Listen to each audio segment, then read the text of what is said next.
नमस्कार दोस्तों, स्वागत है आपका अपना ही यूट्यूब चैनल टुडे एग्जाम पर। दोस्तों, जैसा कि एसएससी के विभिन्न एग्जाम के लिए जो 36 सीरीज न्यू चलाई गई है, उसमें से आज हम छठी वीडियो को देखेंगे। यह वीडियो आपके सभी एग्जाम पर एप्लीकेबल है, खास करके एसएससी के विभिन्न एग्जाम, चाहे आप कोई सा भी एग्जाम देते हो। ठीक है भैया, चलिए शुरू करते हैं आज का ये क्लास। इससे पहले आप सभी को पता है हमारा एक ई बुक है जिसका नाम है पैरासीटामोल 500, जो 1 स्टेप सोल्यूशन है आपका जीके जीएस का। और ये कितने इफेक्टिव है आप लोग सुने होंगे, तो आप लोग ले सकते हैं। ये मोबाइल नंबर है, इस पर आपको व्हाट्सअप मैसेज करके कंटेंट को बाय करना है। एसएससी का पैरासीटामोल 500 के अलावा S30 भी है ना। ये 30 वीडियो की सीरीज जो समाप्त होगी, अंग्रेजी और हिंदी दोनों में अवेलेबल है इनका कंटेंट। ई बुक भी आपको इंग्लिश और हिंदी दोनों में अवेलेबल है, तो आपको जैसा सहूलियत होता है वैसा पढ़ सकते हैं। एसएससी के अलावा रेलवे की क्लास चल रही है, रेलवे का कंटेंट अवेलेबल होगा एनटीपीसी आरपीएफ के लिए। इसके अलावा आपका बिहार एसएससी की कंटेंट अवेलेबल है। तो आपकी जैसी रिक्वायर्ड है आप लोग व्हाट्सअप मैसेज के थ्रू इस नंबर पर ले सकते हैं, या डिस्क्रिप्शन में लिंक दिया गया है, लिंक क्लिक करके भी व्हाट्सअप मैसेज के जरिए कंटेंट को प्राप्त कर सकते हैं, बाय कर सकते हैं। ठीक है भैया, ये वाली जो सीरीज देख रहे हैं यह भी बायलिंगुअल है। अगर आप कंटेंट बाय करते हैं तो आपको अंग्रेजी और हिंदी दोनों में कंटेंट पढ़ने को मिलेगा। चलिए, यहाँ पे मैंने 10 से 15 और ऑब्जेक्टिव प्रश्न रखे हैं जो आपको आंसर बताना है। धम आंसर बताइए, फिर हम क्लास स्टार्ट करते हैं। दुनिया की सबसे बड़ी जल निकासी के दृष्टिकोण से कौन सी नदी बेसिन है? तो अमेजन नदी बेसिन ये दुनिया की सबसे बड़ी जल निकासी के दृष्टिकोण से बड़ी बेसिन है। वैसे भी अगर आपसे पूछे कि दुनिया में, है ना, सबसे बड़ी नदी कौन सी है, तो आपका अमेजन नदी ही आंसर करना होगा। नील नदी कोई बच्चा सोच रहा है, तो नील नदी लेंथ के आधार पे है, न कि जल स्रोत की उपलब्धता के आधार पे। तो नील नदी सबसे लंबी तो है ना, सबसे लॉन्गेस्ट तो है, लेकिन सबसे अधिक जल का अपवहन नहीं करता है। तो उस हिसाब से अमेजन सबसे बड़ी, नील सबसे लंबी। नील नदी का जो स्रोत है ये विक्टोरिया लेक है, लेक विक्टोरिया, और गिरता है आपका भूमध्य सागर में। तो ये दोनों बात आपको ध्यान रखना है, निकलता है लेक विक्टोरिया से और गिरता है आपका भूमध्य सागर में नील नदी। अगर दुनिया की सबसे बड़ी सहायक नदी पूछा जाता है तो अमेजन की ही होती है, मेडिरा। इनके अलावा भारत की सबसे बड़ी नदी बेसिन कौन सी है? गंगा नदी बेसिन। मैंने आपको बताया था कि भाई नदी बेसिन एक अलग चीज होती है और नदी किस किस राज्यों से होकर बहती है, ये दोनों में थोड़ा सा फर्क है। बेसिन हमेशा बहने वाले राज्यों से ज्यादा राज्यों की जो है मिलके बना होगा, है ना, तो ये ध्यान रखेंगे। केंद्र सरकार का विधायी अंग क्या होता है? संसद। देखिए, केंद्र सरकार के कितने प्रमुख अंग होते हैं? 3 प्रमुख अंग होते हैं। कार्यपालिका, है ना, इसके अलावा होता है आपका विधायिका, और इसके अलावा होता है आपका न्यायपालिका, है ना। तो जो कार्यपालिका है इसमें आपका राष्ट्रपति और मंत्रिपरिषद इत्यादि जो महान पदाधिकारी हैं ये लोग शामिल होते हैं। विधायिका में आपका क्या आता है? संसद आता है, लोकसभा, राज्यसभा इत्यादि शामिल होते हैं। इनके अलावा जो आपका न्यायपालिका है इसमें जो भी जस्टिस से संबंधित है, जैसे सुप्रीम कोर्ट, हाई कोर्ट, ये सभी शामिल होते हैं। इनके अलावा भारतीय संविधान के गणतंत्रात्मक विशेषता किस देश के संविधान से लिया गया है? तो ये फ्रांस के संविधान से लिया गया है। मानव बंधुत्व का नारा भी यहीं से लिया गया है ना, मानव बंधुत्व का नारा भी यहीं से लिया गया है। एक चीज याद रखने की जरूरत है कि भाई जो स्रोत है हमारी, कि भाई विधि की शासन जो है ये लिया गया है ब्रिटेन से, लेकिन विधि द्वारा स्थापित शासन प्रक्रिया ये लिया गया है जापान से। दोनों बात ध्यान रखेंगे। निम्नलिखित में से सबसे कम रेल लाइन किस राज्य में होगा? तो ये सिक्किम में होगा। बच्चे सोच रहे होंगे ये क्वेश्चन सर आप कहाँ से पूछ रहे हैं, तो CGL 2024 में शिफ्ट वाइज पढ़ा रहा हूँ, तो जो क्वेश्चन पढ़ाने लायक है वो पढ़ाता हूँ, और जो बहुत लो लेवल की क्वेश्चन है उसे मैं इस पेड क्लास में शामिल न करते हुए ऑब्जेक्टिव फॉर्म में बता देता हूँ। साथ ही साथ, है ना, उनको रिवीजन भी आपका हो जाता है और उसके जगह मैं नया क्वेश्चन अपने हिसाब से पढ़ाता हूँ। ठीक है भाई, और आज तक तो माता जी की दया से सफलता ही मिला है अपने हिसाब से पढ़ाने में, और आगे भी मिलता रहेगा, है ना। आप लोग बस जितना पढ़ाता हूँ पढ़िए, काम आएगी, है ना। पूर्वोत्तर जितने भी भारत के राज्य हैं, है ना, सभी में आपका रेलवे लाइन की जो है तादाद कम पाई जाती है, और सबसे ज़्यादा रेलवे लाइन आपका उत्तर प्रदेश में पाई जाएगी। स्टेशन की बात करेंगे तो 7500 से अधिक स्टेशन है वर्तमान में इंडिया के अंदर, ये ध्यान रखेंगे। और रेलवे लाइन कितनी है अभी 2-3 दिन पहले ही हमने आपको बता दिया था। इनके अलावा भारतीय रेल की दुनिया में 4था स्थान है। रेलवे का एकमात्र और इकलौता विश्वविद्यालय आपका बड़ोदरा में है, इंडिया में। ठीक है, ईरी सेट जो है ये आपका सिकंदराबाद में है, जो पूरे इंडियन रेलवे में जितने भी आपका इंजीनियरिंग वगैरह डिपार्टमेंट होते हैं, यानी सिग्नल एंड टेलीकॉम, है ना, वैसे इंजीनियरिंग डिपार्टमेंट रेलवे में अलग होता है, उन सब की ट्रेनिंग सेंटर के लिए एकमात्र संस्थान सिकंदराबाद ईरी सेट है ना। इनके अलावा यदि किसी कंपनी की देनदारी उसकी परिसंपत्ति से कम हो तो उसे क्या कहा जाता है? कोई भी कंपनी है उसकी कर्ज जो है, लायबिलिटी जो है ये कम है और जो आपका धन है वो ज़्यादा है, तो उसे क्या कहते हैं? नेटवर्थ कहते हैं। इस शब्द का इस्तेमाल आप बैंकिंग शब्द में करते हो, इस शब्द का इस्तेमाल आप शेयर बाजार में काफ़ी करते हो, है ना, शेयर बाजार में करते हो। मिड कैप, स्मॉल कैप की कंपनी जो होती है उसकी नेटवर्थ के हिसाब से ही देखा जाता है। इनके अलावा राष्ट्रीय कथक नृत्य संस्थान ये कहाँ पर स्थित है? ये दिल्ली में है। 1964 में इनको जो है एस्टेब्लिश किया गया था और ये जो है आपका संगीत नाटक अकादमी से जुड़ा हुआ एफिलेटेड संस्था है। तो ये हमने नहीं पढ़ाना उचित समझा, कई बार मैंने पढ़ाया है। इनके अलावा द डिस्कवरी ऑफ इंडिया, ये आपके जवाहरलाल नेहरू की पुस्तक है। ये बहुत कॉमन सा क्वेश्चन है इसलिए मैंने नहीं रखा। यहीं पे आपके रीडिस्कवरी ऑफ इंडिया अगर आपसे पूछता है तो rediscovery of India Meghnath Desai साहब की किताब है ना। मेघनाथ देसाई से, देसाई सरनेम से और भी लेखिका हैं, जैसे आपका किरण देसाई हो गए, अनीता देसाई हो गए। अनीता देसाई की एक पुस्तक फीस्टिंग फास्टिंग आपको काफ़ी पूछा जाता है, ध्यान रखिएगा। 1913 में नोबेल पुरस्कार किसे मिला था? आप सभी जानते हैं कि प्रथम इंडियन ही नहीं प्रथम एशियन व्यक्ति थे रविंद्रनाथ टैगोर साहब या अर्थात गुरुदेव साहब, जिन्हें 1913 में गीतांजलि राइट के लिए नोबेल पुरस्कार से साहित्य के क्षेत्र में सम्मानित करा गया था। बाद में भारत के लिए 1930 में सीवी रमन साहब प्रकाश के प्रकीर्णन पे कार्य करने के लिए, 1983 में चंद्रशेखर साहब, 1979 में मदर टेरेसा मैडम, इनके अलावा 1969 में हरगोविंद खुराना साहब, 2014 में कैलाश सत्यार्थी साहब, है ना। इनके अलावा 2019 में अभिजीत बनर्जी साहब। ये कुछ अन्य नोबेल पुरस्कार विजेता हैं जो भारतीय मूल के हैं या फिर भारत के हैं। भारतीय हॉकी महासंघ की स्थापना ये आपका 1925 में हुआ था, है ना, ये सब बता रखे हैं। बीसीसीआई की स्थापना लगे हाथ 1928 में, इंडियन ओलंपिक कमेटी की स्थापना 1927 में, भारतीय खेल प्राधिकरण साई की स्थापना 1984 में। ये सब ध्यान रख लेंगे आपका। इनके अलावा रेडॉक्स अभिक्रिया क्या होता है? धीरे धीरे ही सही, हम रेलवे की क्लास में पूरी अभिक्रिया लगभग मैंने आपको पढ़ा दिया है, चाहे जितने भी प्रकार की अभिक्रिया होता हो, रेडॉक्स हो, उदासीकरण हो, विस्थापन हो, संयोजन हो, है ना, न्यूट्रल हो, सभी आपके अभिक्रिया जितने भी होते हैं मैंने आपको पढ़ा रखा है। तो रेडॉक्स अभिक्रिया क्या होता है? ऑक्सीकरण और अवकरण साथ में चलती है ना। ऐसी अभिक्रिया में ऑक्सीकरण का क्या मीनिंग है भाई? एडिशन ऑफ ऑक्सीजन होता है, रिमूवल ऑफ हाइड्रोजन होता है। और अवकरण क्या होता है? रिमूवल ऑफ ऑक्सीजन होता है, एडिशन ऑफ हाइड्रोजन होता है, यानी एक दूसरे के विपरीत होते हैं। मैंने रिड्यूसिंग एजेंट और ऑक्सीडेशन एजेंट के बारे में बता दिया था कि वहाँ पे थोड़ा सा सावधानी बरतनी होती है। जिसका ऑक्सीकरण होगा वह रिड्यूसिंग एजेंट कहलाता है, जिसका अपकरण होगा वह ऑक्सीडाइजिंग एजेंट कहलाता है। दोनों बात ध्यान रखेंगे, उदाहरण देके समझाया था। झारखंड और छत्तीसगढ़ में भूमि निम्नीकरण का क्या प्रमुख कारण है? कॉमन सेंस से क्वेश्चन पूछा एग्जामिनर ने।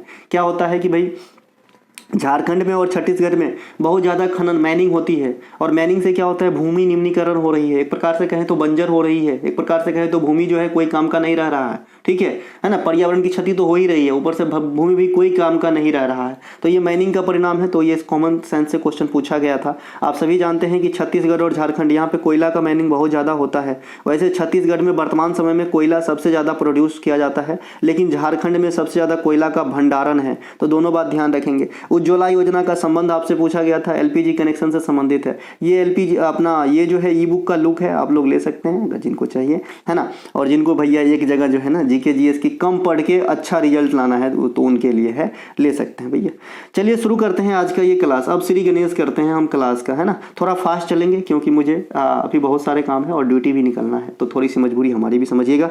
चलिए पहला जो प्रश्न है, FIFA under 17 women world cup 2024 के लिए किस भारतीय को सहायक रेफरी के रूप में चुना गया है? VVI करके रखेंगे, है ना। जो कंटेंट नहीं लेंगे वो लिख के रखेंगे क्योंकि ये क्वेश्चन आपके एग्जाम में आएगा, ठीक है। ये है रियो हलंगधर जो मेघालय से संबंधित है। इनको अंडर 17 जो वुमेन वर्ल्ड कप 2024 में होने वाला है, इनके लिए सहायक रेफरी के तौर पे चुना गया। ये बहुत बड़ी बात होती है। पूर्वोत्तर भारत से अगर कोई पहली बार विधायक भी बन जाता है ना, वो भी क्वेश्चन आपके एग्जाम में आ जाती है, तो ये तो बहुत बड़ी बात है, तो ध्यान रखिएगा। इनके अलावा FIFA under 17 women world cup की शुरुआत कब हुई थी? 2008 में हुई थी। कब हुई थी? 2008 में हुई थी। यह बाइनियल है, यानी 2 साल में एक बार आयोजित किया जाता है, लेकिन 2025 से यह मामला बदल जाएगा। 2025 से यह जो है अर्ली हो जाएगा, एनुअली हो जाएगा।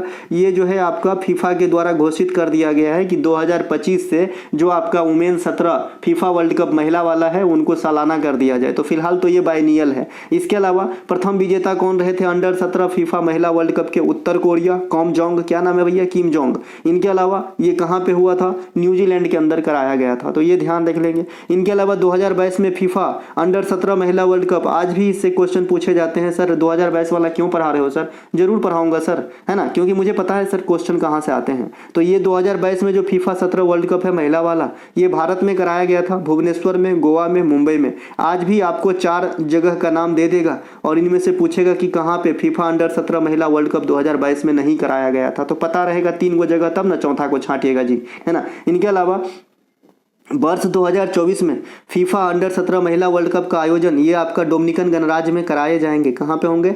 डोमिनिकन गणराज्य में कराए जाएंगे। बाइनियल है तो 2022 में इंडिया में हुआ था, अब 2024 वाला होना है और 2025 से सालाना हो जाएगा, है ना। भारत के लिए फीफा अंडर 17 महिला वर्ल्ड कप में सहायक रेफरी के तौर पर पहली बार उबेना फर्नांडिस को 2016 में सेलेक्ट किया गया था। यानी ये जो आपका रियोलंगधर है ये सेकेंड भारतीय होंगे जो इस प्रकार के टूर्नामेंट में सहायक रेफरी के तौर पर चुने जाएंगे, है ना। इनके अलावा हाल में ही फीफा ने घोषणा के अनुसार यह प्रतियोगिता, ये वाली जो प्रतियोगिता है अंडर 17 महिला फीफा वाला, ये 2025 से 2029 तक डायरेक्ट मोरक्को में कराए जाएंगे, अर्थात ये एनुअली कर दिए गए हैं अगले साल से, है ना। तो ये ध्यान रखेंगे। मोरक्को से कुछ याद आया हो, इब्न बतूता को याद करना जो मोहम्मद बिन तुगलक के काल में भारत आया था, रेहला नामक अरबी भाषा की किताब लिखी थी। फीफा पुरुष वर्ल्ड कप की शुरुआत 1930 में होती है ना। 4 साल में एक बार कराई जाती है फीफा। प्रथम मेजबान देश उरुग्वे थे, जो उरुग्वे के शहर मोंटेवीडियो में हुआ था, और प्रथम विजेता भी उरुग्वे थे। तो जो मेजबान थे वही जीते थे पहली फीफा वर्ल्ड कप 1930 ईस्वी के अंदर।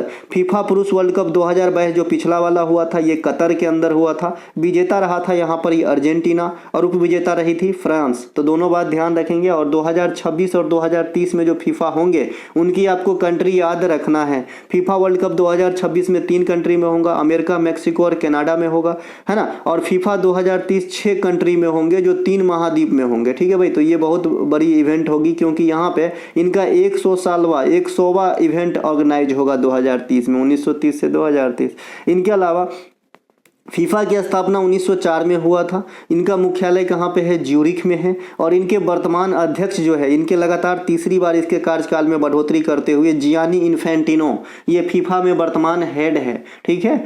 इनके अलावा फीफा महिला वर्ल्ड कप 2023 ये ऑस्ट्रेलिया और न्यूजीलैंड में कराए गए थे। ये महिला वाला है, कोई बच्चे जो नहीं समझ रहे हैं। अंडर का मतलब होता है एज रिस्ट्रिक्शन से, जैसे इस क्वेश्चन का जो बेसिक पार्ट है जहाँ से मैंने ये क्वेश्चन बनाया है, इसका मतलब है अंडर 17 वाला, कि 17 से कम उम्र के लोग ही यानी महिला ही पार्टिसिपेट करेंगे। ये जो फीफा महिला वर्ल्ड कप आप देख रहे हैं इसमें कोई भी महिला पार्टिसिपेट जो रिटायर ना हुआ हो कर सकते हैं, ठीक है। तो 2023 में यह ऑस्ट्रेलिया और न्यूजीलैंड में हुआ था। विजेता रहा था आपका स्पेन और उप विजेता रहा था आपका इंग्लैंड रहा था। तो ये ध्यान रख लेंगे। इनके अलावा फीफा महिला वर्ल्ड कप जो पहले फीफा विश्व कप चैंपियनशिप के नाम से जाना जाता था। जैसे आपसे पूछता है भाई कि कॉमनवेल्थ गेम को पहले क्या कहते थे, तो जो है आपका ब्रिटिश एम्पायर गेम कहा जाता था। आईसीसी अंडर 90 क्रिकेट को पहले क्या कहते थे, तो विश्व युवा क्रिकेट कहा जाता था। वैसे ही जो फीफा वर्ल्ड कप महिला है उसे हम पहले कहते थे फीफा महिला विश्व कप चैंपियनशिप, ठीक है। इसकी शुरुआत 1991 में हुई रही, है ना। और ये 4 साल में एक बार होता है। और 2027 यानी 23 वाला तो हो ही चुका आपका न्यूजीलैंड और ऑस्ट्रेलिया के अंदर, तो 2027 में ये ब्राजील के अंदर होगी। और ये नव जो है घोषित हुआ है, तो इसे भी VVI करके रखेंगे कि फीफा महिला वर्ल्ड कप 2027 कहाँ पर ही होगी। इनके अलावा फीफा अंडर 20 वर्ल्ड कप, अब ये जो है ना अंडर 20 वाला, ये 20 साल से कम के लोग इसमें भाग लेते हैं। चूंकि महिला नहीं लिखा है इसका मतलब अंडरस्टूड होना चाहिए कि पुरुष वाला बात हो रहा है। फीफा अंडर 20 वर्ल्ड कप की शुरुआत जो है 1977 में किया गया था। यह 2 साल में एक बार होता है। पहले इस प्रतियोगिता को फीफा विश्व युवा चैंपियनशिप के नाम से जाना जाता था। 2023 में यह प्रतियोगिता के विजेता उरुग्वे है प्रथम टाइम। देखिए प्रथम जो फीफा हुआ था मेन वाला 1930 में, उसके विजेता उरुग्वे हैं। और उरुग्वे अंडर 20 वाला पहली बार जीता है 2023 में। तो दोनों बात अलग अलग ध्यान रखेंगे। इनके अलावा जो मेन वाला फीफा होता है ना वो 4 साल पे होता है। और जो अंडर 20 अंडर 17 अंडर जो भी है ये फीफा आपका 2 साल पे होता है फिलहाल। तो 2025 से ये नक्शा बदलेगी, है ना। इनके अलावा जो मेन ओलंपिक होता है चाहे मेन पैरा होता है वो भी 4 साल पे होता है। शीतकालीन ओलंपिक भी 4 साल पे होती है। मेन क्रिकेट वर्ल्ड कप भी 4 साल पे होती है। लेकिन T20 क्रिकेट ये आपका 2 साल पे होती है, ठीक है। टेफ्लॉन एक अदहनशील पदार्थ है। यह किसका बहुलक होता है? टेफ्लॉन आप सभी देखे होंगे, ये जलता नहीं है आसानी से, है ना टेफ्लॉन। तो ये जो है ये किसका बना होता है? तो टेट्रा प्लोरोएथीन का बना होता है। टेट्रा प्लोरोएथीन का अब बना होता है आपका क्या? टेफ्लॉन। टेफ्लॉन एक अदहनशील पदार्थ है जिस पर अम्ल या क्षार, एसिटिक और एल्कलाइन कोई भी असर नहीं करता है, कुछ भी नहीं होता है इसको, है ना। इसमें कार्बन फ्लोराइड बंधन पाए जाते हैं। ये पॉइंट आपसे रेलवे के ALP एलएलपी वगैरह करते हैं कि टेफ्लॉन में कौन सा बंध कार्बन का पाया जाता है, तो कार्बन फ्लोराइड बंधन पाए जाते हैं, है ना। इसका इस्तेमाल जो है टेफ्लॉन का अगर इजी वे में पूछता है तो पूछता है कि नॉन स्टिक बर्तन में किसका इस्तेमाल किया जाता है बनाने में, तो टेफ्लॉन का इस्तेमाल किया जाता है। आजकल घर घर में नॉन स्टिक बर्तन है, काला कलर की लेप लगी रहती है जिसमें कोई चीज़ आसानी से नहीं चिपकती है ना, तो इसमें टेफ्लॉन का इस्तेमाल करी जाती है। पॉलीविनाइल क्लोराइड बहुत ज़्यादा पूछा जाता है क्योंकि इसका इस्तेमाल रोज़मर्रा की ज़िंदगी में बहुत है। पॉलीविनाइल क्लोराइड जो है इसको पीवीसी अपन शॉर्ट में लिखते हैं और ये विनाइल क्लोराइड का बहुलक है ना। इसका इस्तेमाल पानी के पाइप, खिलौना, ऑटोमोबाइल्स, इलेक्ट्रॉनिक गैजेट इत्यादि तैयार करने में करी जाती है। देखिए जहाँ पे मैंने लिखा हूँ कि विनाइल क्लोराइड का बहुलक है, अगर इसका वाइस वर्सा उल्टा पूछे कि भाई विनाइल क्लोराइड किसका एकलक है ना, एकलक है, किसका एकलक है, तो आप कहेंगे पीवीसी का एकलक है। पीवीसी किसका बहुलक है, तो विनाइल क्लोराइड का है। तो इधर से कान छुइए चाहे इधर से, कान तो छूना ही होगा। चलते हैं आगे, है ना। इनके अलावा पॉलीथीन एथिलीन का बहुलक है, सरल सा उदाहरण है, आप लोग सब्जी वगैरह लेने जाते होंगे। इसका इस्तेमाल कुर्सी, पाइप, बोतल इत्यादि बनाने में करी जाती है। पॉलीथीन एथिलीन का बहुलक है, ये याद रखना है। बहुलक कई प्रकार के होते हैं दोस्त, है ना, जैसे प्राकृतिक बहुलक होता है, संश्लिष्ट यानी आपका जो सिंथेटिक होता है, या फिर अर्ध सिंथेटिक भी होता है। आधा प्राकृतिक चीज़ का इस्तेमाल हो रहा है, आधा कृत्रिम तरह से प्रोसेस कर दिया जा रहा है, ठीक है। तो 3 प्रकार के होते हैं बेसिकली, यहाँ पे मैंने 2 प्रकार के लिखे हैं। कुछ प्राकृतिक बहुलक के उदाहरण हैं जैसे प्रोटीन भी एक प्रकार के बहुलक हैं। जटिल, है ना, जटिल चीज है भाई प्रोटीन, एकदम साधारण चीज नहीं है, कई क्रम में टूटते हैं पेट के अंदर, जैसा कि आपको भी पता होगा, ठीक है। और प्रोटीन का पाचन कहाँ से स्टार्ट होता है मैंने कल बताया था, और कहाँ पे संपन्न होता है ये भी बताया था, याद रखना होगा। देखिए प्रोटीन जो है वास्तव में क्या है, एमिनो अम्ल है, तो एमिनो अम्ल का बहुलक हो गया। एक क्वेश्चन आता है मानव शरीर में कितने प्रकार के एमिनो अम्ल होते हैं सर, तो 20 प्रकार के एमिनो अम्ल होते हैं महाशय, है ना। सेलुलोज भी आपका बहुलक है, ये प्राकृतिक बहुलक है। ये क्या होता है आपका पॉलीसेकेराइड, कार्बोहाइड्रेट के उदाहरण है। जो पेड़ पौधे में कोशिका भित्ति की बनावट होती है वो सेलुलोज की होती है। हालांकि प्रोकैरियोटिक सेल में, है ना, प्रोटीन और कार्बोहाइड्रेट अलग से लिखा होता है, लेकिन अगर कार्बोहाइड्रेट लिख दिया तो कार्बोहाइड्रेट के अंतर्गत तो सेलुलोज भी आ जाता है ना। बस डिफरेंस ये है कि ये भाई, है ना, मोनोसेकेराइड डाइसेकेराइड ना होके ये जो है आपका पॉलीसेकेराइड है। तो सेलुलोज भी आपका प्राकृतिक बहुलक हो जाएगा। एक क्वेश्चन आपसे पूछा जाता है कि प्राकृतिक रबर किसका बहुलक होता है, तो आइसोप्रीन का बहुलक होता है। ये बहुत कॉमन क्वेश्चन है, बहुत बार आपने अटेंड किया होगा। संश्लेषित बहुलक का कुछ उदाहरण जो सिंथेटिक होते हैं उनके कुछ उदाहरण हैं, जैसे पॉलीथीन हो गया, प्लास्टिक हो गया, पीवीसी हो गया, टेफ्लॉन हो गया, पॉलिस्टर हो गया, नायलॉन हो गया। ये सब जो है आपके क्या है, सिंथेटिक बहुलक हैं। अर्ध संश्लेषित बहुलक या फिर हाफ सिंथेटिक बहुलक कह सकते हैं इसको, तो ये होता है रेयॉन। अब रेयॉन कैसे बनता है, सेलुलोज से ही इसका निर्माण होता है। इसीलिए डायरेक्ट आपसे एक क्वेश्चन पूछता है कि रेयॉन का निर्माण निम्नलिखित में से किससे होता है, तो आपका आंसर सेलुलोज होता है। और सेलुलोज क्या होता है अभी आपने ऊपर देखा, प्राकृतिक बहुलक का उदाहरण है। रबर का बलनीकीकरण, जैसे आप यसद लेपन करते हैं, गैल्वेनेशन करते हैं ना, लोहा पे जिंक का परत चढ़ाते हैं, वैसे ही रबर के अंदर सल्फर मिलाए जाने की घटना को, है ना, बल्कनेशन कहते हैं रबर का, ठीक है। और इस प्रोसेस की खोज जो है गुडईयर नामक वैज्ञानिक ने करा था। ये क्यों किया जाता है, क्योंकि जो प्राकृतिक रबर होते हैं वो काफ़ी मुलायम होते हैं, तो उसको आकार देने में बहुत दिक्कत होती है। तो इसी प्रकार से इसीलिए जो है इसको इस प्रोसेस से गुजार के थोड़ा सा सख्त बनाया जाता है, ठीक है। क्या मिलाया जाता है भैया, सल्फर मिलाया जाता है। इसके अलावा लाह को, या फिर लाख भी कहते हैं, इसे लाह भी कहते हैं। आप लोग लाह की चूड़ी देखे होंगे, गाँव घर में महिलाएं पहनती है, खास करके फेस्टिवल के दौरान, है ना। तो ये जो लाह होते हैं ना, इसे प्राकृतिक प्लास्टिक कहा जाता है, क्योंकि ये नेचुरल चीज़ से प्राप्त होती है। प्लास्टिक के खोजकर्ता किसे कहा जाता है, एलेक्जेंडर पार्कस को कहा जाता है। ये आपका CHSL 2022 ने पूछा था ये वाली पॉइंट कि प्लास्टिक के खोजकर्ता कौन है।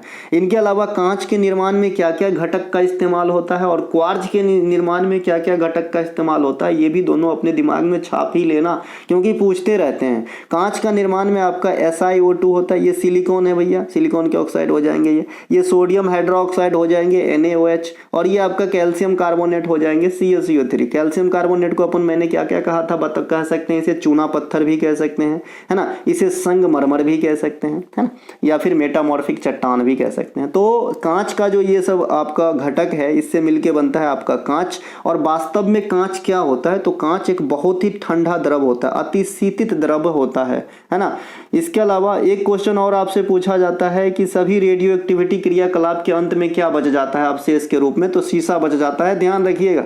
इनके अलावा क्रूक्स कांच का इस्तेमाल धूप के चश्मा बनाने में होता है। पैरेक्स कांच का इस्तेमाल प्रयोगशाला के जो भी बीकर वगैरह उपकरण वगैरह होते हैं ना, वो प्रयोगशाला के अंदर, तो ये आपका किस कांच के बनते हैं, ये आपका पैरेक्स कांच के बनते हैं। फ्लिंट कांच का इस्तेमाल कैमरा, दूरबीन इत्यादि बनाने में करी जाती है। ठीक है। इनके अलावा भारत के 4 महानगरों को जोड़ने वाली परियोजना स्वर्णिम चतुर्भुज के उत्तरी दक्षिणी गलियारा की लगभग लंबाई कितनी है ना। देखिए इसमें 2 लंबाई है बेसिकली, एक तो आपका है ना नॉर्थ साउथ है, और एक आपका है ना पूर्व पश्चिम यानी ईस्ट वेस्ट है ना। तो ईस्ट वेस्ट की जो लंबाई है ये 3300 किलोमीटर है, और जो नॉर्थ वेस्ट है इसकी लंबाई जो है कितना रखा, नॉर्थ और साउथ माफ़ कीजिएगा, इसकी लंबाई 4000 किलोमीटर है ना। तो यहाँ पे 4000 किलोमीटर आंसर हो जाएंगे दक्षिणी उत्तरी गलियारा का। पूर्वी पश्चिमी गलियारा का पूछा होता तो 3300 आंसर दिए होते। स्वर्णिम चतुर्भुज योजना की शुरुआत 1999 में तत्कालीन prime minister APJ Atal Bihari Vajpayee साहब के समय में किया गया था, है ना। इस पे जो है काम स्टार्ट किया गया एक साल के बाद, है ना, 2 साल के बाद 2001 से किया गया था, और 2011-12 तक जो है ये बन ही रहा था। इस योजना के तहत भारत के 4 महानगर दिल्ली, मुंबई, कोलकाता, चेन्नई को कनेक्ट करना था। इस योजना के तहत सड़कों की टोटल लंबाई 5846 किलोमीटर है। बहुत सारे बच्चे वहाँ पे जोड़ेंगे सर, अभी गलियारा अपने 4000 और 3300 यानी 7300 जोड़ दिए, तो ये कम कैसे हो गया, तो ओवरलैप नहीं करता है क्या भाई, है ना। तो ये हो गई बात। इनके अलावा स्वर्णिम चतुर्भुज की गलियारा जो असम से सिलचर यानी जो पूर्वी पश्चिमी गलियारा है, पूर्वी पश्चिमी गलियारा, ये सिलचर से पोरबंदर को जोड़ती है। ये सिलचर आपका असम राज्य में है और पोरबंदर गुजरात में है, महात्मा गांधी के नाम से आप जानते होंगे। इसकी जो लंबाई है 3300 किलोमीटर है। स्वर्णिम चतुर्भुज योजना उत्तर से दक्षिण गलियारा जो श्रीनगर से कन्याकुमारी को जोड़ती है, ये याद करने में काफ़ी ईजी है। जो आपका नेशनल हाईवे 44 है, जो इंडिया में सबसे बड़ी नेशनल हाईवे है अभी, ये जो है आपका स्वर्णिम चतुर्भुज के दक्षिणी उत्तरी गलियारा का ही एक पार्ट है ना। तो ये बात भी आपको ध्यान रखना है। इनके अलावा भारत की सबसे छोटी नेशनल हाईवे वर्तमान समय तक कौन सा है, NH47A है। इन्हें ध्यान रखिएगा। वर्तमान समय में दुनिया की सबसे अधिक लंबी सड़क प्रणाली कौन सी है, तो ये है पैन अमेरिका हाईवे। कौन है भैया, पैन अमेरिका हाईवे। ये दुनिया में सबसे लंबी सड़क है वर्तमान समय में, है ना, पैन अमेरिका हाईवे। वर्तमान समय में दुनिया में सबसे लंबी रेलवे मार्ग कौन सा है, तो ट्रांस साइबेरियन रेलवे मार्ग, ये रसिया के अंदर है। ये तो काफ़ी पॉपुलर है, आप लोग काफ़ी बार अटेंड करे होंगे। भारत का सबसे ऊँचा सड़क मार्ग कौन सा है, तो लेह मनाली सड़क मार्ग है। लेह आपका लद्दाख में, मनाली आपका हिमाचल प्रदेश में है। इनके अलावा भारत की सबसे लंबी जलमार्ग कौन सी है, तो जलमार्ग संख्या 1 जो है ना, ये भारत की सबसे लंबी जलमार्ग है, और ये इलाहाबाद प्रयागराज से हल्दिया को जोड़ते हैं, पश्चिम बंगाल को जोड़ते हैं, और ये गंगा नदी प्रणाली में स्थित है। इनके नदी प्रणाली भी पूछे जाते हैं। वाटरवेज सेकेंड जो है ये आपका धुबरी से सादिया को जोड़ते हैं, और ये आपका ब्रह्मपुत्रा नदी प्रणाली में स्थित हो जाता है। अगला प्रश्न है बिडाल टेस्ट को कब विकसित किया गया था। सबसे पहले बिडाल टेस्ट जो है टाइफाइड इत्यादि की जांच करने के लिए करी जाती है। बिडाल टेस्ट की जो विकास है ये आपका 1896 में किया गया था, है ना। तो इन्हें भी ध्यान रखेंगे, किसके द्वारा, जॉर्ज फर्नांडिस बिडाल के द्वारा। जॉर्ज फर्नांडिस से नाम है ना, जॉर्ज फर्नांडिस से ही नाम है, ठीक है भाई, है ना। तो जॉर्ज फर्नांडिस बिडाल के द्वारा करा गया था। बिडाल टेस्ट टाइफाइड को जांचने के लिए प्रयोग में लाया जाता है। इसकी खोज जॉर्ज एफ बिडाल के द्वारा किया गया था, 1896 में किया गया था। टाइफाइड बीमारी जो है ये सल्मोनेला टाइफी नामक जीवाणु के द्वारा होती है, ये भी ध्यान रखेंगे, डायरेक्ट पूछता है। एलिसा परीक्षण आप सभी को पता होगा, क्योंकि इसके बारे में जागरूकता कुछ दिन तक बहुत ज़्यादा रहा, जोरों शोरों से रहा, क्योंकि एक समय था कि इनके बारे में जानकारी नहीं थी ज़्यादा अवेलेबल।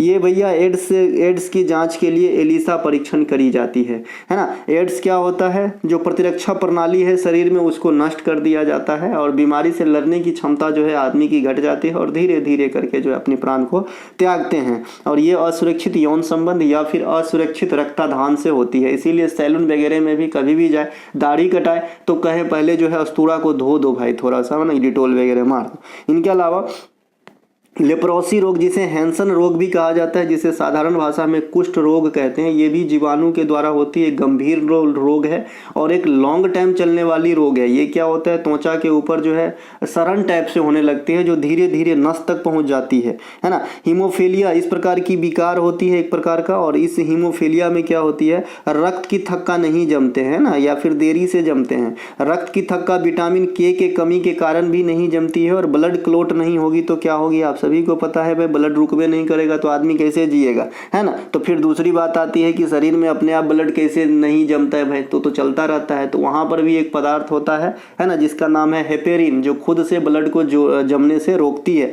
रक्त के कमी को एनीमिया रोग कहते हैं। मरकरी की विषाक्त से मिनी माता रोग होती है। शिशु या छोटे बच्चे में ब्लू बेबी सिंड्रोम नामक बीमारी हो जाती है, जिसमें शरीर नीला पड़ने लगता है, जो नाइट्रेट की अधिकता से हो जाती है। इटाई रोग ये कैडमियम के विषाक्तता से होती है। तो ये कुछ क्वेश्चन जो आपसे डायरेक्ट वन लाइनर के फॉर्म में पूछता है कि ये बीमारी क्यों होती है, कैसे होती है। इनके अलावा शरीर में अगर तांबा की मात्रा अधिक हो जाए तो विल्सन रोग होता है। मैंने आपसे कहा था तांबा एक ऐसा धातु है जिसमें जीवाणुरोधी गुण पाई जाती है, इसीलिए आप किसी भी अच्छे डॉक्टर या किसी भी अच्छे सलाहकार के पास जाएंगे तो आपसे कहेगा कि तांबा के बर्तन में पानी पीना स्टार्ट कर दीजिए, पेट की प्रॉब्लम ठीक हो जाएगी।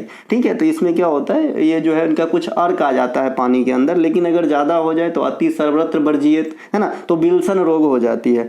विभिन्न प्रकार के रोगों को जो अध्ययन है ये पैथोलॉजी, जैसे कि आपने जो खून पेशाब जांच कराने वाला घर देखा होगा, रोहन पैथोलॉजी सेंटर, है ना। इनके अलावा पुरुष महिला के जो क्रोमोसोम होते हैं, अपने यहाँ क्रोमोसोम कितना होते हैं, मतलब आदमी में 46 होते हैं, तो जिसमें 22 तो कॉमन होते हैं, 22 जोड़ी तो कॉमन होते हैं, जिसे अपन क्या कहते हैं, एलोसोम ऑटोजोम्स, एक सेकेंड, जोड़ी ऑटोजोम्स, हाँ सही है, इसे अपन ऑटोजोम्स कहते हैं। और जो लास्ट की जोड़ी बचता है ना उसे एलोसोम कहते हैं। ठीक है, और यही डिपेंड करता है आपका शिशु मेल होगा कि फीमेल होगा। मैंने बताया था कि महिला में जो लास्ट के एलोसोम जोड़ी होती है ये दोनों XX क्रोमोसोम ही होता है ना। ये महिला में ये फीमेल की बात हो रही है, और मेल के अंदर दोनों मिक्स है ना, X भी है और Y भी है। अगर मेल X डोनेट करता है ना, तो आपका जो है होने वाली बच्ची होगी, और अगर Y डोनेट करता है तो होने वाला बच्चा लड़का होगा। चलते हैं आगे, 46 होते हैं टोटल। तो भैया कभी सेक्स क्रोमोसोम पूछ दे कि कितना होता है तो 46 न मार के 2 ही मारना। इनके अलावा 20 ईयर्स ऑफ अ डिकेड नामक पुस्तक किस फिल्म अभिनेता से संबंधित है, तो ये शाहरुख खान से संबंधित है ना। 20 years of a decade, decade मतलब होता है पीरियड ऑफ 10 ईयर्स, है ना। 10 ईयर के पीरियड को अपन डिकेड कहते हैं, लेकिन यहाँ पे किताब का नाम है 20 ईयर्स ऑफ अ डिकेड, है ना। तो ये पुस्तक शाहरुख खान की है। द क्रैंकिंग कोड ये पुस्तक आयुष्मान खुराना की है। बैडमैन गुलशन ग्रोवर की पुस्तक है। Unfinished a memory Priyanka Chopra की पुस्तक है। प्रेगनेंसी बाइबल लेखिका करीना कपूर है। 7 since being mother Tahira Kashyap की पुस्तक है। ए अनसुटेबल बॉय के लेखक करण जौहर है। मून वॉक माइकल जैक्सन की कृति है। तो ये कुछ जो है आप ध्यान देखेंगे, आज हमने फिल्मी वाला किताब लिया है ना। ए सुटेबल बॉय अगर यहीं पर ही कहेगा तो फिर इसके राइटर बदल जाएंगे, है ना। A suitable boy, a suitable girl Vikram Seth की किताब है, और यहाँ पे ए अनसुटेबल बॉय जो है ये करण जौहर की किताब है, ध्यान रखेंगे। ठीक है, इनके अलावा अगला है Ai2O3 ऑक्साइड की प्रकृति कैसी होगी, है ना। देखिए मैंने इसका जो है थ्योरी बता रखा है कि ऑक्साइड की प्रकृति कैसे डिसाइड होते हैं। अगर किसी धातु की ऑक्साइड है तो उसकी प्रकृति जो है अल्कलाइन टाइप के होंगे, क्षारीय होंगे। और अधातु की ऑक्साइड है तो उसकी प्रकृति जो है एसिटिक होता है, अम्लीय होता है। लेकिन कुछ अपवाद है। अपवाद मतलब कि दोनों का गुण दर्शाता है। जैसे यहाँ पे मैंने लिख रखा है, ये पढ़ेंगे तो ये उभयधर्मी समझ में आएगा। सामान्य स्थिति में धातु के ऑक्साइड की प्रकृति क्षारीय होती है, अल्कलाइन होती है, यानी 7 से अधिक pH रखने वाली होती है। अधातु की ऑक्साइड की प्रकृति अम्लीय होती है। कुछ पदार्थ जैसे जिंक होता है, बेरिलियम होता है, टीन होता है, एल्युमिनियम होता है, अगर इनसे ऑक्साइड का निर्माण होता है। ऑक्साइड कैसे पहचानेंगे, इनके साथ O का जो है संक्रिया हुआ हो, O ऐड हुआ हो, यौगिक का निर्माण O के जुड़ने से हुआ हो तो उसे ऑक्साइड अपन कह देंगे। जैसे ऊपर में आपने देखा Al2O3 है ना। तो ये जो ऑक्साइड होंगे ना, जिंक, बेरिलियम, टीन, एल्युमिनियम का, ये उभयधर्मी गुण को प्रदर्शित करेगा, अर्थात अम्लीयता भी दिखाएगा और क्षारीयता भी दिखाएगा।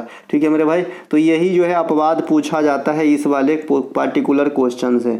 धातु के ऑक्साइड अम्ल के साथ अभिक्रिया करता है तो लवण और जो है जल का निर्माण होता है, और अधातु के ऑक्साइड क्षार के साथ प्रतिक्रिया करेंगे तो लवण और जल का निर्माण होगा। ये कैसे याद रखा जाए, क्योंकि यहाँ से समीकरण आपको जो है अभिक्रिया पहचानने के लिए देगा कि ये कौन सी अभिक्रिया है, तो आप उदासीकरण अभिक्रिया कहेंगे, उदासीनीकरण अभिक्रिया कहेंगे। तो कैसे पहचान पहचाना जाए। जैसे अभी आपने थ्योरी पढ़ा भैया कि धातु के जो ऑक्साइड होते हैं वो क्षारीय प्रकृति के होते हैं, तो धातु में क्षार तो खुदे है, तो इसका जो है अपन एसिड के साथ प्रतिक्रिया कराएंगे। और जो अधातु है ये अभी आपने देखा कि इसकी प्रकृति लगभग अम्लीय होती है अपवाद को छोड़ के, तो इसको जो है हम बेस के साथ अभिक्रिया कराएंगे और दोनों ही केस में है ना हमें क्या प्राप्त होगा, क्या प्राप्त होगा भैया, लवण और जल प्राप्त होगा। और जिस भी अभिक्रिया से लवण और जल प्राप्त होता है उसे उदासीनीकरण अभिक्रिया कहा जाता है।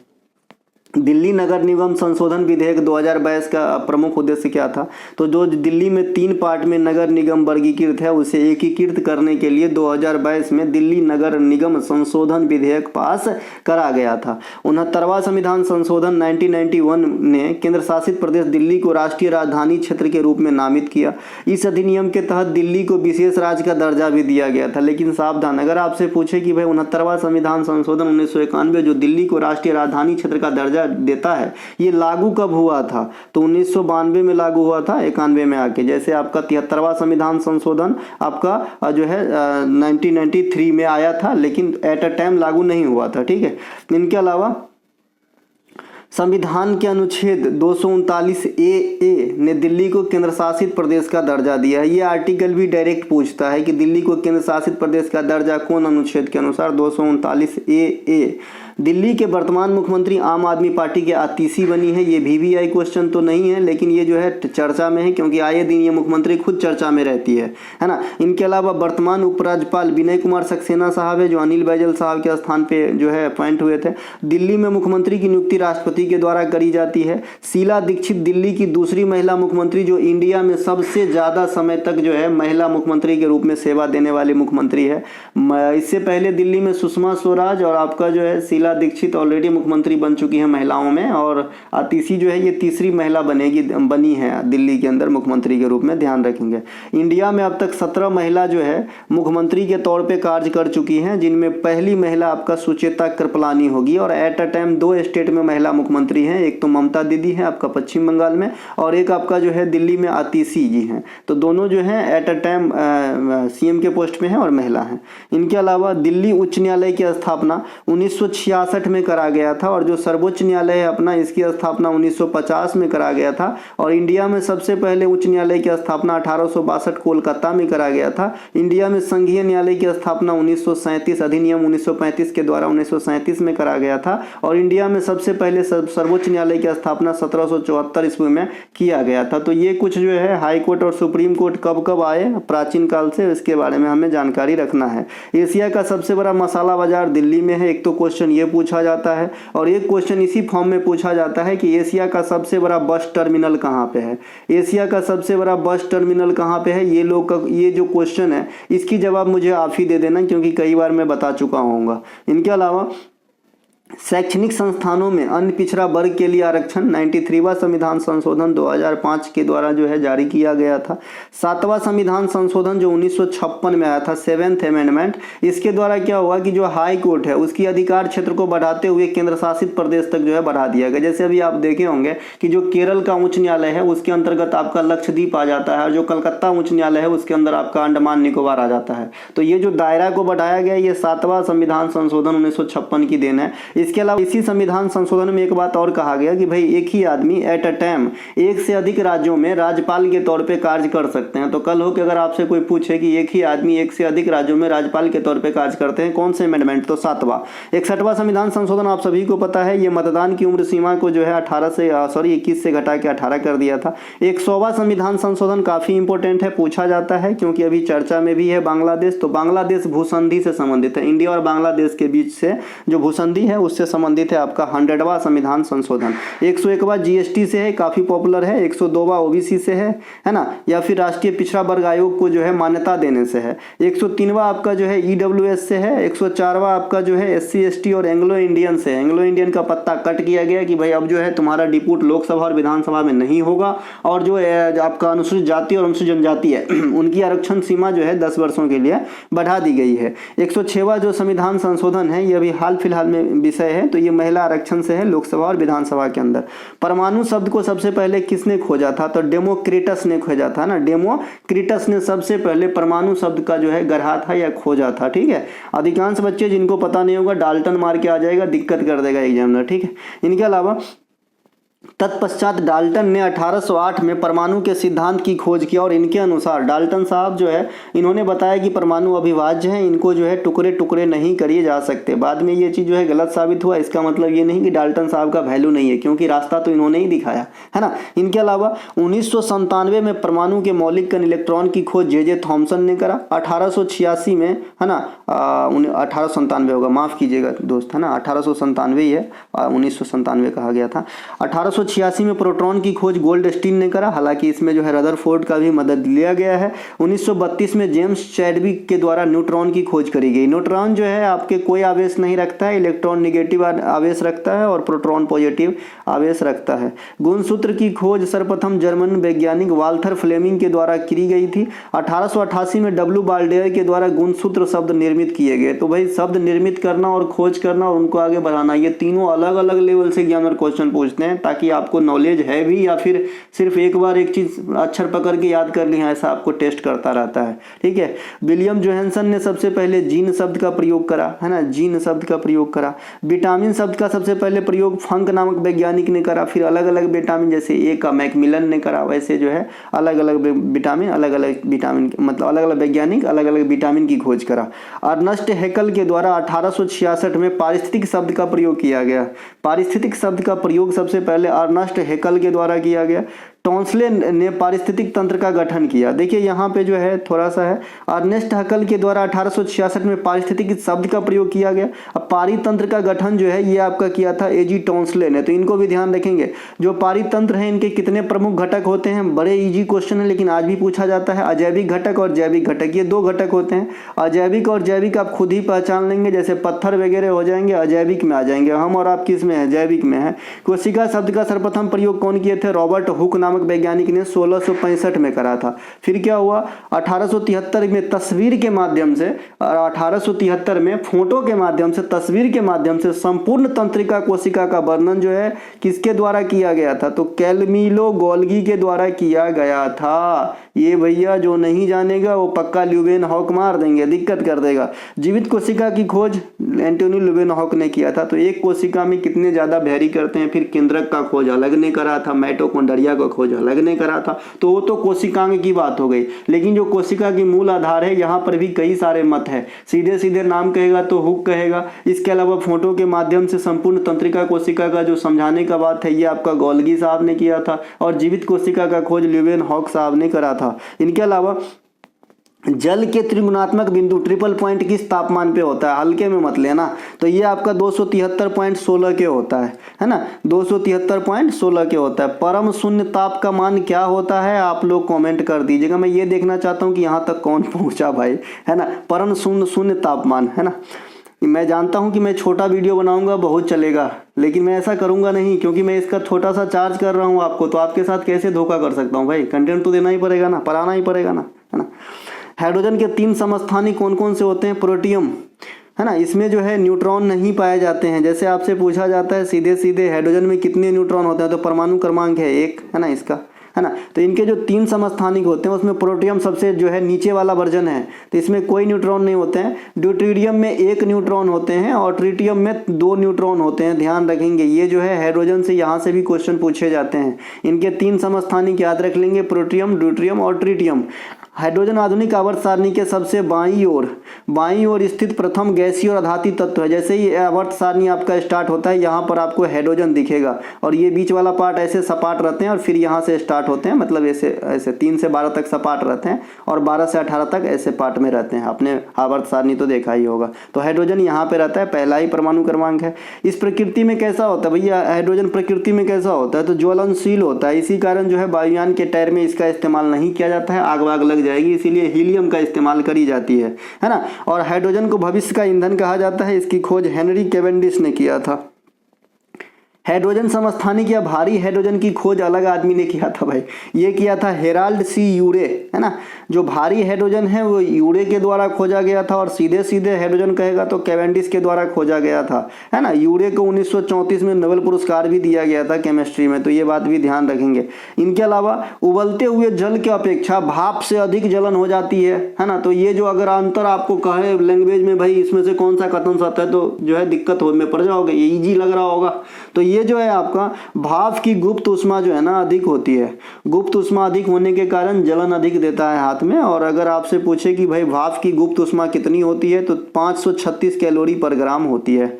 इनके अलावा है ना, पहाड़ों पर जल जो है 100 डिग्री से नीचे उबलेगा कि ऊपर उबलेगा। तो एक बच्चे ने याद कर लिया है कि पहाड़ों पे खाना देरी से बनती है, तो उनको लगता है कि 100 से ज़्यादा डिग्री पे उबलेगा, ऐसा कतई नहीं है रे, है ना। पहाड़ों पर जल जो है ना 100 डिग्री से नीचे ही उबल जाएगा, क्योंकि वहाँ वायु दाब कम है, ठीक है ना। लेकिन अगर खाना आप बनाते हो ना, तो पहाड़ों पर खाना देरी से बनता है, इसका भी कारण वायुमंडलीय दाब भी है ना। तो पहाड़ पर जो है आपका जल उबलेगा लेस देन 100 डिग्री सेल्सियस, है ना। और आपका जो है खाना बनेगा देर से पहाड़ पे। तो ये दोनों एक दूसरे में अगर जल्दी जल्दी बोले तो अजीब सा लगता है, लेकिन यही सत्य है ना। और पहाड़ पे क्या होती है, वायुमंडलीय दाब कम हो जाती है, दाब कम हो जाने से क्वथनांक भी कम जाता है। जैसे कि आपने पढ़ा होगा कि प्रेशर कुकर में खाना जल्दी क्यों बन जाता है, तो वहाँ दाब बढ़ जाता है, जिससे क्वथनांक बढ़ जाता है, खाना जल्दी पक जाता है। तो वायुमंडलीय दाब पहाड़ पे कम है ना जी, तो क्वथनांक कम हो जाएंगे ना, है ना। तो इसीलिए जो है आपका देरी में खाना बनता है, लेकिन जल उबलेगा 100 डिग्री के नीचे ही, है ना।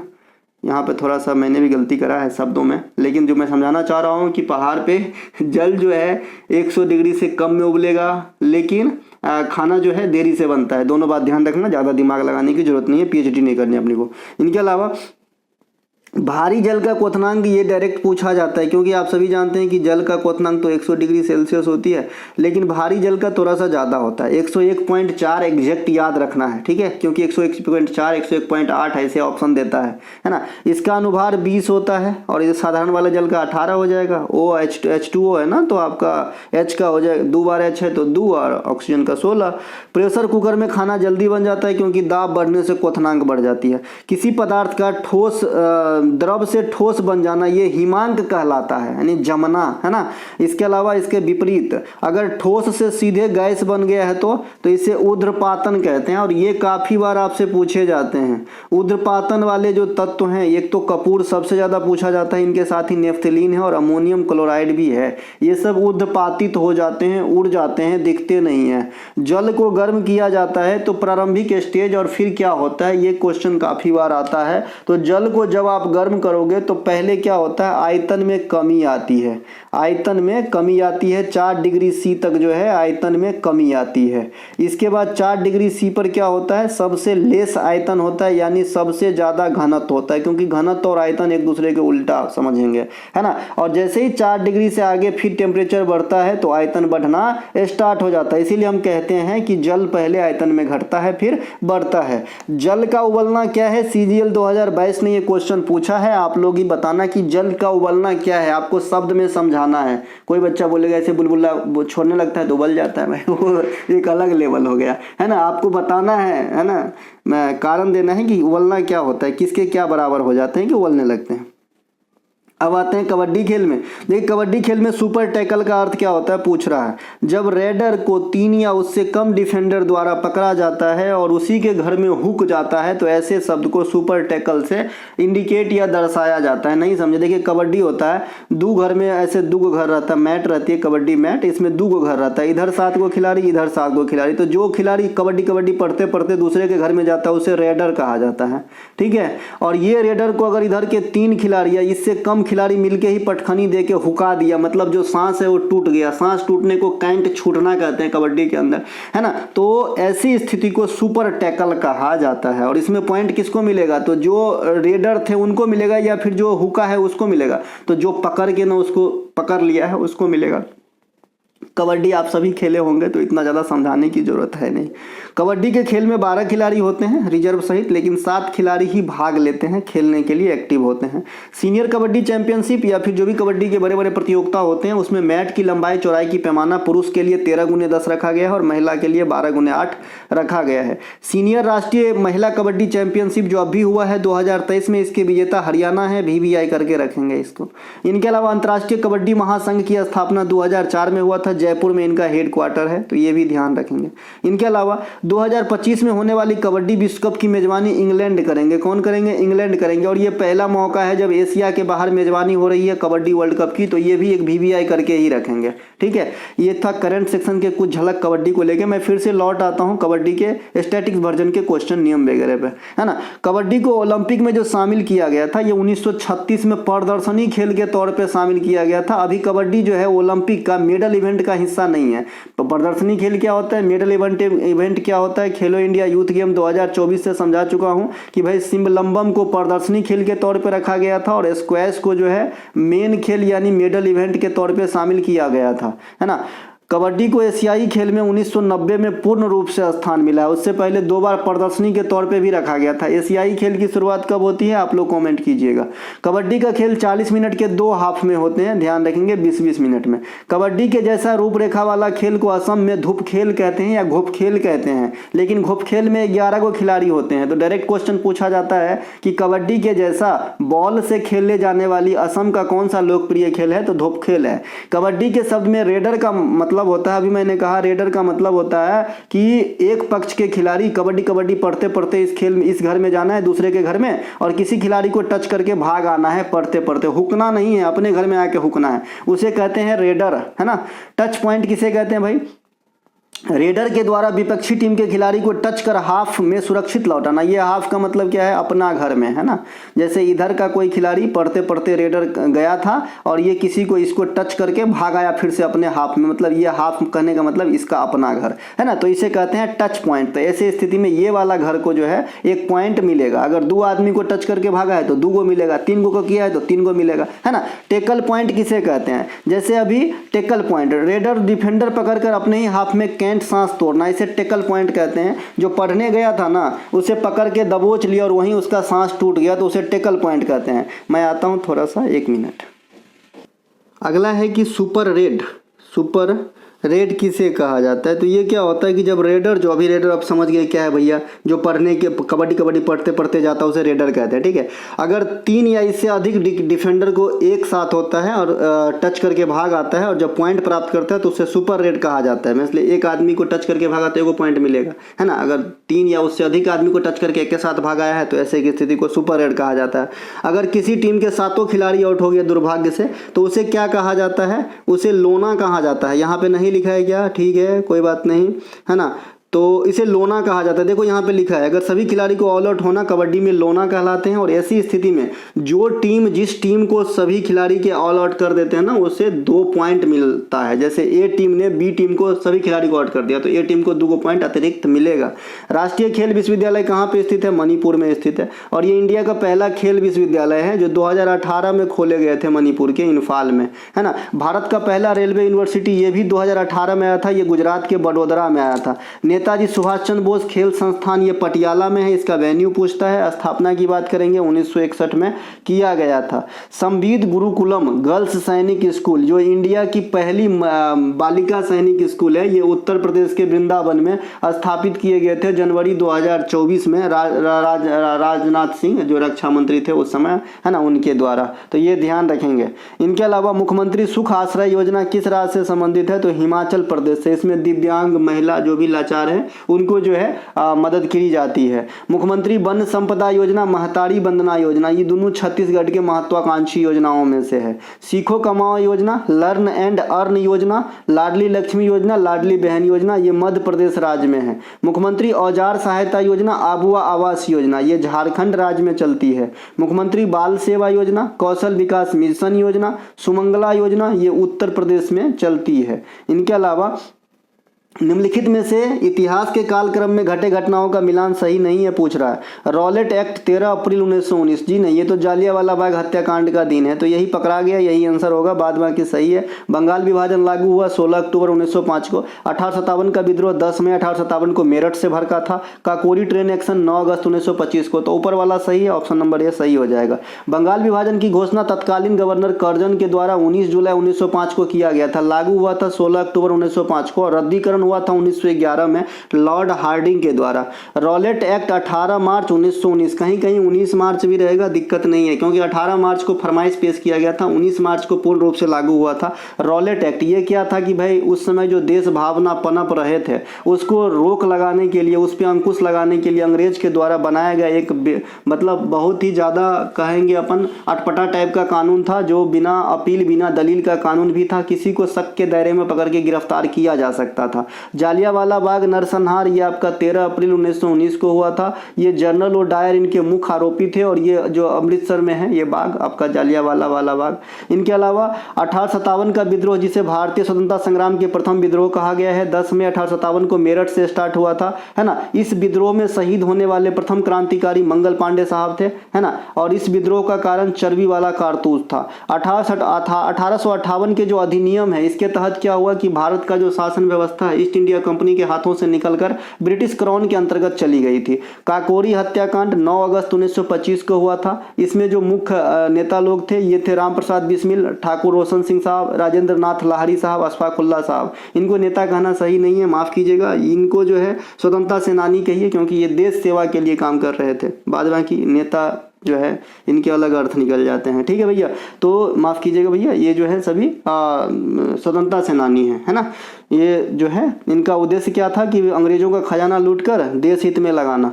मुस्लिम लीग की स्थापना 1906 में आगा खां और समीउल्लाह खां के द्वारा किया गया था। मुस्लिम लीग ने 24 मार्च 1940 को पाकिस्तान की मांग की थी। पाकिस्तान शब्द का जनक जो है रहमत अली है, 1935 में दिए थे। मुस्लिम लीग ने सीधी कार्यवाही दिवस 16 अगस्त 1946 को मनाया था। तो ये कुछ जो है आपके हिस्ट्री के पॉइंट है। इनके अलावा कांग्रेस के लाहौर अधिवेशन काफ़ी इंपॉर्टेंट है, क्योंकि यहाँ पे जो है मुस्लिम लीग और कांग्रेस एक हो गए थे, पहली बात तो ये। दूसरी बात जो आपका गरम दल और नरम दल है ना, ये भी आपका जो है एक हो गए थे, जो सूरत अधिवेशन में अलग अलग हो गए थे। तो ये दोनों बात आपको ध्यान रखना है ना। इसके अलावा जो चंपारण सत्याग्रह गांधी जी का अफ्रीका से लौटने के बाद प्रथम इंडिया में 1917 बिहार के चंपारण में हुए थे, तो इनको आमंत्रित किए थे राजकुमार शुक्ला। तो राजकुमार शुक्ला भी इसी अधिवेशन के दौरान गांधी जी से मिले थे, ठीक है। निम्न में से कौन से राजवंश के रुद्रसेन द्वितीय ने गुप्त राजवंश के चंद्रगुप्त द्वितीय की बेटी प्रभावती से विवाह किए थे? तो भैया ये है बकाटक राजवंश के राजकुमार रुद्रसेन सेकेंड, जिन्होंने गुप्त वंश के है ना चंद्रगुप्त द्वितीय की बेटी प्रभावती से शादी किए थे। तो ये ध्यान आपको रखना है, क्योंकि ये क्वेश्चन आपके पूछे गए हैं, है ना। अब मैं ऐसे में कितने क्वेश्चन आपको बताऊं, तो बताता हूं कि कौन कौन से क्वेश्चन जो है इस प्रकार के आने वाले समय में आपसे पूछा जाएगा, ठीक है। देखता हूं, है ना। अब आने वाले समय में बकाटक वंश की संस्थापक तो बिंध्य शक्ति है भाई। रुद्रमा देवी जो काकतीय वंश की जो है शासिका थी, इनकी शादी जो है चालुक्य वंश के वीरभद्र से हुआ था। VVI कर लेंगे, ऐसा ट्रेंड चल रहा है अभी। दिल्ली सल्तनत के जो महिला शासिका है रजिया अल्तुनिया के साथ शादी की थी।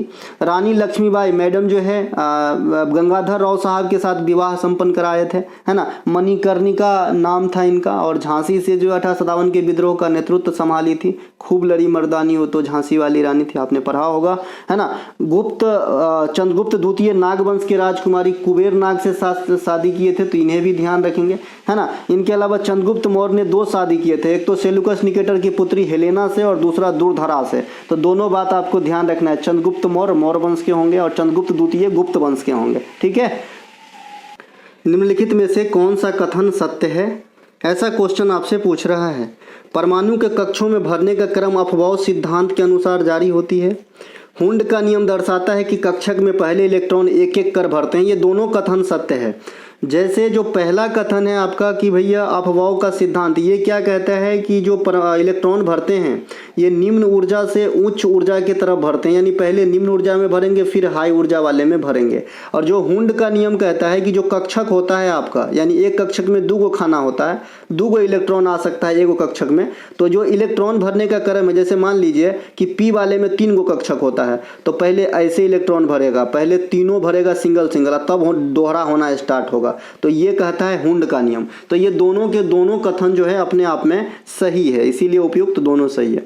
उपभाव सिद्धांत क्या कहते हैं यहाँ पे, इलेक्ट्रॉन सर्वप्रथम निम्न ऊर्जा स्तर वाले से उच्च ऊर्जा स्तर वाले में भरे जाने की जो है चलता रहता है ये क्रम। इलेक्ट्रॉनिक विन्यास लिखने में भी इसका इस्तेमाल किया जाता है। ये कैसे होता है मैं अभी आपको समझाऊंगा, फिलहाल तो आप डिफिनेशन समझ लीजिए। ये कहता है कि पहले लो एनर्जी में आता है इलेक्ट्रॉन, फिर अपर एनर्जी की तरफ जाता है। हुंड का नियम क्या होता है बता दिए कि एक कक्षक में 2 इलेक्ट्रॉन आता है ना, तो पहले एक एक करके भरता है सभी कक्षक में। जैसे एस वाले में 1 कक्षक होता है, पी वाले में 3 कक्षक होता है ना, पिन वाले में 3 कक्षक होता है, एसपीडी डी वाले में 5 कक्षक होता है और 1 कक्षक में 2 इलेक्ट्रॉन होता है, इसीलिए एसपीडी है ना। तो एस में 2 इलेक्ट्रॉन, पी में 2 4 6 इलेक्ट्रॉन और डी में आपका 10 इलेक्ट्रॉन, 4 का बढ़त हो जाता है यहाँ पे, है ना। इस प्रकार से अपन याद भी रखें पहले से भी, है ना। तो अगर आपसे कोई पूछे कि भाई एक कक्षक में कितने इलेक्ट्रॉन होते हैं, तो सीधा 2 आंसर देना है ना, तो दिक्कत में पड़ जाओगे। कक्षक मतलब ये वाला कक्षक है, पी में 3 कक्षक है, देखिए डी में 5 कक्षक है और 1 कक्षक में 2 इलेक्ट्रॉन आएगा, है ना। तो हुंड का नियम कहता है कि जितने भी कक्षक हो उसमें पहले एक एक करके इलेक्ट्रॉन भरेंगे, है ना, फिर जो है आपका जो है दोहराना इलेक्ट्रॉन स्टार्ट होगा। ये बच्चा मैसेज किए हैं, रुकिए 10 मिनट रुक जाइए भैया, पढ़ा के सेंड करता हूँ। किसी परमाणु में 2 इलेक्ट्रॉन के चारों क्वांटम संख्या समान नहीं हो सकती, ये पॉली का नियम कहता है। इनके अलावा किसी भी परमाणु के कक्षा में मैक्सिमम इलेक्ट्रॉन उस कक्षा के वर्ग की दुगुनी होती है। जैसे अगर पहली कक्षा में ले लूँ तो पहले का वर्ग गुने 2 मतलब 2 होगा, दूसरी कक्षा में ले लूँ तो दूसरे का वर्ग गुने 2 मतलब 2 दूना 4 दूना 8 होगा, तीसरी कक्षा में ले लूँ तीसरे का वर्ग गुने 2 मतलब 18 होगा। लेकिन एसपीडीएफ ये क्या है, उपकोष है, वहाँ पर मैंने बताया एस में 2 होगा, पी में 2 4 6 होगा, डी में 10 होगा, एफ में 10 और 4 14 होगा। तो इस प्रकार से इलेक्ट्रॉन होगा। तो ये उपकक्षा अलग है, कक्षा में इलेक्ट्रॉन फिल होने की बात अलग है, दोनों बात याद रखेंगे। जो उपकक्षा है उसमें पहले 2 याद रखना है, फिर 4 जोड़ते जाना है एसपीडीएफ में, ठीक है। और जो आपका कक्षा है केएलएमएन, वो क्या होता है, कक्षा का वर्गों का दुगुना होता है, आपका क्या होता है इलेक्ट्रॉन फिल, है ना। जैसे मैंने अभी यहाँ पे 2n² लिख रखा है, ये मैंने यहाँ पे भी जो चीज़ है मैंने समझाया वही चीज़ यहाँ पे लिखा है। इसके अलावा ये कैसे होता है किसी और वीडियो में मैं बात कर लूँगा, नहीं तो चलो एक छोटा सा बता देता हूँ फट से, अगर आप समझ पाओ तो, है ना। जैसे मान लीजिए कि आप कोई एक चीज़ का इलेक्ट्रॉनिक विन्यास लिखना चाहते हो, मान लीजिए निकेल का लिखना चाहते हो, निकेल का कितना होता है 28 होता है ना, निकेल का कितना होता है 28 का। तो कैसे होता है 1s2 2s2 2p6 3s2 3p6, है ना। अब इसका जो है 3d10 होना चाहिए, या फिर ये 1 हो गया, या फिर यहाँ तक तो सेम ही रहेगा, फिर यहाँ से 4s2 या 3d8 होगा क्या, 1 सेकेंड, 2 2 4 6 10 2 12 6 18 2 20 और 8 28। अब ये वाला सही है कि ये नीचे वाला सही है ना। तो आप कहोगे नीचे वाला सही है, क्यों, क्योंकि अभी आपने जो ऊपर देखा पॉली वाला नियम, वो क्या, सॉरी अफवाह वाला नियम, वो क्या बोल रहा था कि भाई जो इलेक्ट्रॉनिक विन्यास है वो निम्न ऊर्जा से उच्च ऊर्जा की तरफ फिल होते हैं, ठीक है। तो यहाँ पे 3d का मान ज़्यादा हो जाता है 4s से। ये कैसे होता है मैं यहाँ पे आपको दिखाता हूँ, ठीक है। फिलहाल फिर से लिख देता हूँ, निकेल 28, इसका होता है 1s2, गिनते चलेंगे, 2 हो गया, वो 2s2 है ना, 2p6 3s2 3p6, अब होगा 4s2 और 3d8 हो जाएगा। अब यहाँ पे आप इसको काउंट करेंगे नीचे वाले को, आपको 28 मिल जाएगा। अब आप कहोगे 3 से पहले 4 वाला क्यों लिखे, तो इसलिए लिखे क्योंकि वो अफवाहों का नियम कह रहा है कि कम ऊर्जा वाले को पहले लिखो। अब ये कम ऊर्जा वाले कैसे है और ये ज़्यादा ऊर्जा वाले कैसा है ना। जैसे मैंने अभी आपको कहा था भाई जो आपका KLMN है ये कक्षा की संख्या है मेन वाला, तो 1 2 3 4, और SPDF जो है ये क्या है उपकक्षा है। S के लिए क्या होता है 0, P के लिए 1, D के लिए 2 मानेंगे और F के लिए 3 मानेंगे। तो 4S का वैल्यू निकालिए और 3D का वैल्यू निकालिए, कौन सा ज़्यादा होगा। तो 4 और S का वैल्यू कितना है 0, 0 जोड़े तो कितना आया 4, और 3D का मैं निकालता हूँ, 3D का निकालता हूँ तो 3 और प्लस D का वैल्यू कितना रखा है मैंने, D कितने नंबर पे है 3 नंबर पे, तो 3 नंबर पे 2 है वैल्यू, तो जो 2 जोड़ दिए, D का मान 2 है तो 3 2 5, तो पहले 5 वाला आएगा कि पहले 4 वाला आएगा, इसीलिए 4S पहले आया है और D वाला 3D वाला बाद में भागा है। ये नहीं समझ में आया तो दूसरे वीडियो में समझाऊंगा, अभी लेट हो रहा हूँ, चलता हूँ आगे। MG संगीत पुरस्कार प्रतिवर्ष कौन सरकार देता है। तो नागालैंड के सरकार के द्वारा MG संगीत पुरस्कार बांटे जाते हैं। कालिदास सम्मान हो गया, चाहे लता मंगेशकर सम्मान, चाहे तानसेन सम्मान, चाहे विश्वामित्र सम्मान, है ना, ये चाहे विक्रम पुरस्कार, ये सभी के सभी मध्य प्रदेश के सरकार के द्वारा दिया जाता है। उद्योग रत्न अवार्ड, लता मंगेशकर अवार्ड, ये महाराष्ट्र सरकार के द्वारा दिया जाता है। नंदी पुरस्कार, ये आपका जो है तेलुगु फिल्म उद्योग में दिया जाता है, आंध्र प्रदेश के सरकार के द्वारा नंदी पुरस्कार। संगीत कला निधि पुरस्कार, ये मद्रास संगीत नाटक अकादमी के द्वारा कर्नाटक संगीत के लिए दिया जाता है। कलिंग रत्न अवार्ड, ये उड़ीसा सरकार के द्वारा दिया जाता है। तो दोस्तों ये थे आज के प्रैक्टिस सेट की वीडियो। अगर आपको अच्छा लगा हो तो लाइक कीजिएगा, अपने दोस्तों को शेयर कीजिएगा। हम मिलेंगे अगले वीडियो में, तब तक के लिए जय हिंद, है ना। और अच्छे से पढ़िए, डिस्क्रिप्शन में लिंक दिया गया है, अगर हमारा कोई सा भी कंटेंट चाहिए आप बाय कर सकते हैं और 1 स्टेप जीके का सोल्यूशन जो है आजमा सकते हैं। और ये कितना फायदा होगा ये आप सभी जानते हैं, सुने भी होंगे, है ना। तो मिलेंगे हम अगले वीडियो में, तब तक के लिए जय हिंद।